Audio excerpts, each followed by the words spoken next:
Morning mga mare. Luto po tayo today ng giniling na baboy with egg. Isayin muna natin itong carrots. Patatas. Ginisa ko na rin po yung bell pepper para mag-ano yung kanyang lasa. Mamaya ihaon ba yun? Hanguin, tapos igigisa ko naman yung sibuyas at saka yung pork.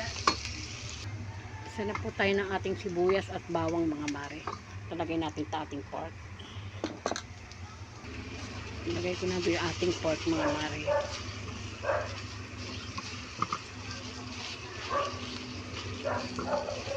Mga mare, pag wala akong pang ng cellphone, hawak ko lang talaga yung cellphone mga mare. Ang giniling, yung ng konting hindi ko na pinakita ng oyster sauce mga mare. Medyo malalaki hibla niya lagyan ko mamaya ko patitimplahan yan mga mare. Mga mare, ang aring ulam today, giniling na may egg.